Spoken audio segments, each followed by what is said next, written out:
Good morning po, Bing Reyes, yung lingkod at kaibigan. Gospel Vlogging. The Gospel is according to the Gospel of St. Luke, chapter 8, verses 16 to 18. Ito po yung The Parable of the Lamp. Ang talinhaga tungkol sa lampara o gasera. The Lord openly said in this Gospel, chapter 8, verses 16 to 18, that no one lights up a lamp. Walang nagsisindi ng lampara o gasera at ito ay tatago sa ilalim ng lamesa o sa ilalim ng kama. Ito ay nilalagay, it is placed high on the lampstand. Nilalagay sa lagayan ng ilaw kung saan siya mataas, kung saan nagbibigay siya ng liwanag sa buong paligid, at kung saan ang papasok sa silid ay agad na makakakita ng liwanag. Hindi siya nilalagay sa ilalim ng kama, hindi siya nilalagay, tinatago o tinatakpan man. Siya ay nilalagay sa mataas, sa ibabaw, para ang kanyang tanglaw magbigay liwanag sa buong paligid. Napakagaling, di ba? Kaya lang, madali lang unawain yun eh. Yung tayo ay mga ilaw. Ang ating ilaw, number 1, ay hindi atin. Wala naman talaga tayong ilaw. Ilaw ng buhay. Ang buhay natin, galing sa Kanya. At dahil sa Kanya, dahil sa Diyos, nagkakaroon tayo ng ilaw ng liwanag sa buhay. At sana nawa, yung liwanag natin na nanggagaling sa Kanya, ay may bahagi natin sa iba para makita nila ang liwanag na nanggagaling sa Kanya. Ibig sabihin po, dahil sa pagsisikap natin ng gumawa ng kabutihan na nanggagaling sa pagkakataong binigay sa atin ng Diyos, ang liwanag ng buhay, nawa, yung mga taong makakakita sa atin ay makakita ng liwanag, hindi magdidilim. Hindi po brown out. Ulitin ko, yung mga taong makakita sa atin na nagsisikap tayo gumawa ng kabutihan na nanggagaling sa Kanya. There's nothing in us, nothing to brag about, but only because we are bearer of the light. Nakatanggap tayo ng liwanag galing sa Kanya, at ang liwanag na ating daladala, tangan-tangan, ay may bahagi natin ang liwanag dito upang ang ibang mga nilalang sa mundo o mga ibang mga tao na makakita nito ay magbibigay puri din sa may kapal. Yun po ang ibig sabihin. Kaya lang, mayroon siya dinugtong. Sabi niya, it is placed high on the lampstand so that anybody can see the light, no? Makakita ng liwanag. Tapos sabi niya, everything will come to the light. Nothing hidden will not be seen. So yung may mga tinatago dyan, lalabas din po yan. Narinig yun na yung katagang, you cannot hide and smoke. Yung usok daw hindi makikimkim, lalabas at lalabas din. Tapos kung may usok, may apoy. Walang usok na nakikimkim o natatago. Kaya sabi niya, nothing hidden will not be discovered, will not be disclosed. At dinugtungan pa niya, and no secret will not be revealed. So, anong punto? Ang punto is transparency. Wala tayong tinatago-tago pa. Dahil malalaman din ng Diyos yun eh. Walang naitatago po sa Diyos. Walang sikreto. Napakagaling nga maging transparent tayo. Hindi lang sa ating sarili, hindi lang sa ating kapamilya, kundi sa Diyos. Higit sa lahat sa Diyos. Nga wala tayong tinatago Kung anong nasa loob, yun din dapat ang nasa labas.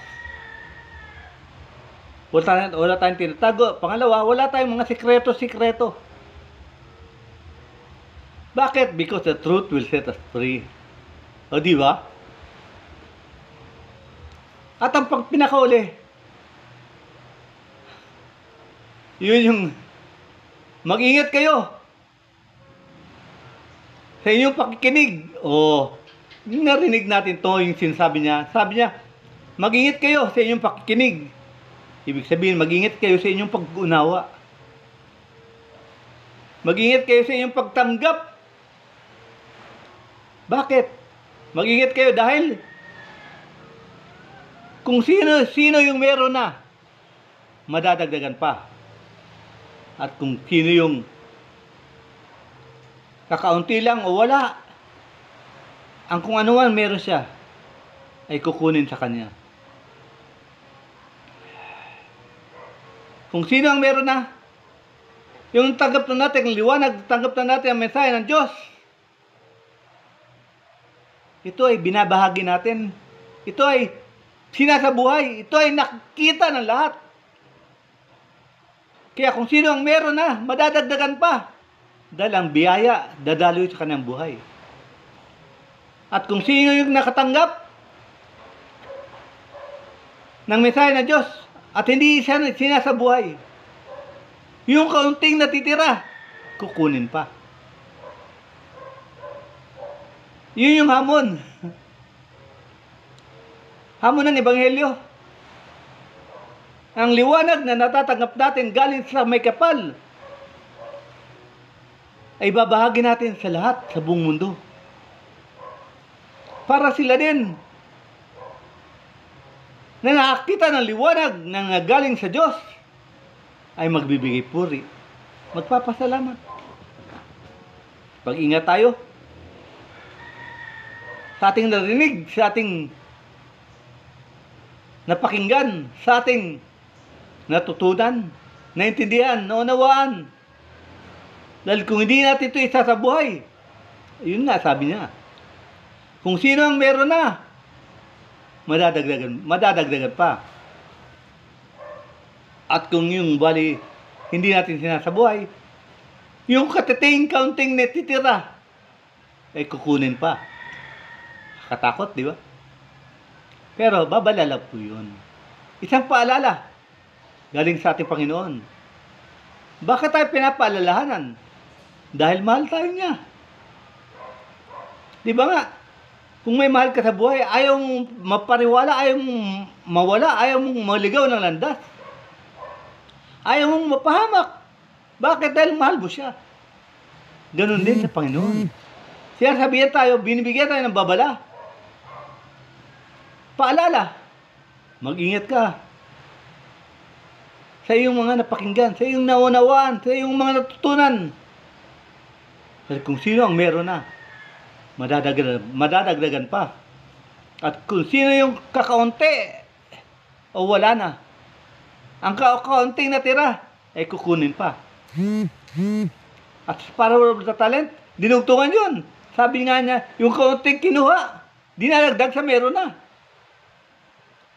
Kaya nawa, huwag nating ipagkait ang liwanag nating natatanggap sa Diyos. Ang biyaya na tinatamasa natin galing sa Diyos, binabahagi din natin. Share the blessings. Share your light. And let your light speak for themselves. Hindi na kailangan natin magmayabang. Hindi na kailangan natin magmataas.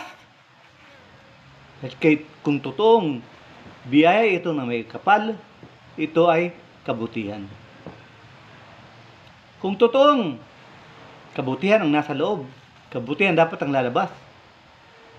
At kung ito ay makikita ng iba, magpupuri sila. Hindi sa atin. Magpupuri sila sa may kapal. Yung barometro natin sa ating paligid, kung may lumalapit at pinupuri tayo, mali tayo. Mag-ingat tayo.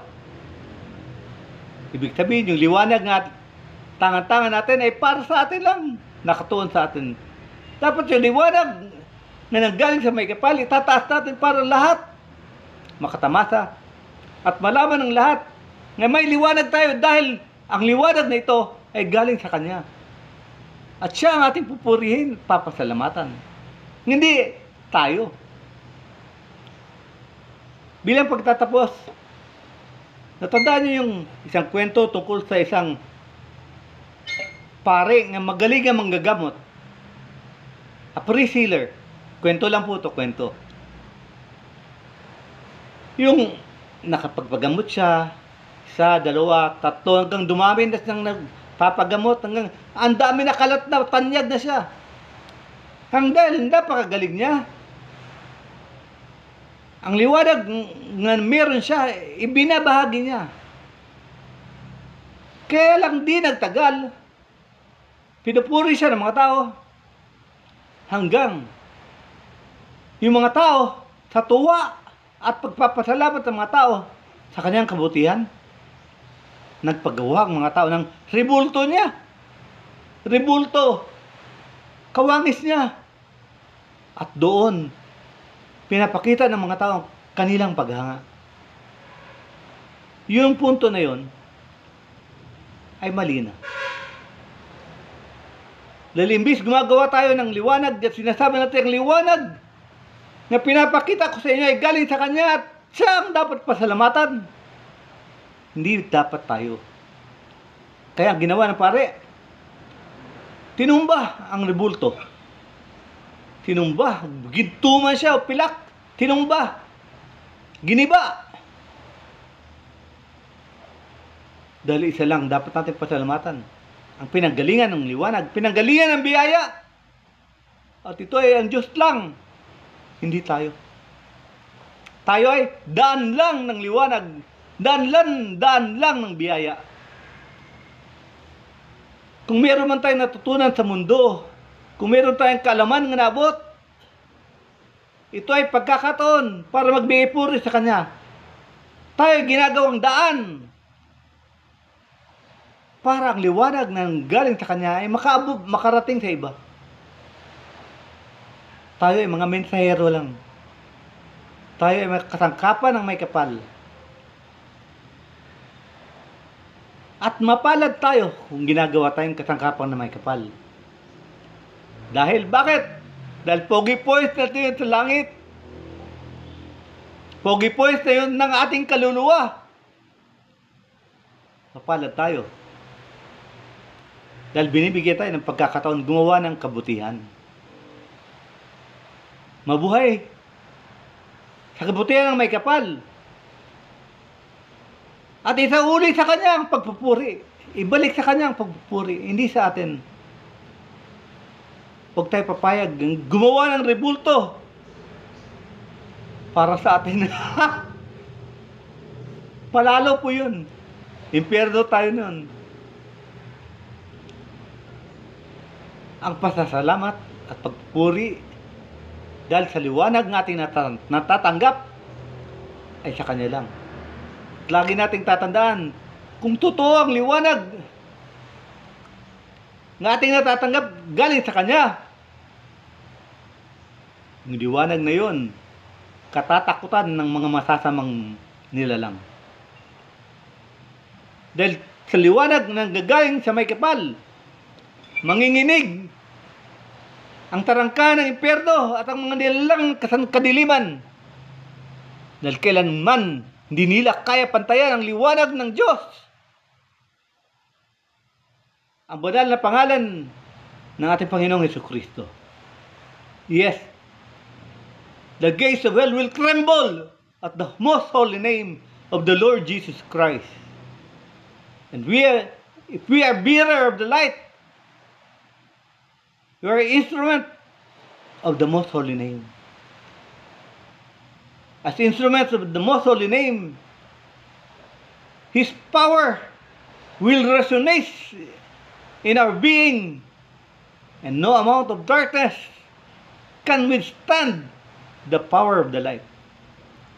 Kaya, kung tayo ginagamit ng Panginoon, matuwa tayo, magalak. Dahil bakit? Yun nga, pogi-poise na yun sa Kanya, sa atin, sa langit. Pogi points na yun. Para sa ating kaluluwa. May ticket na tayo.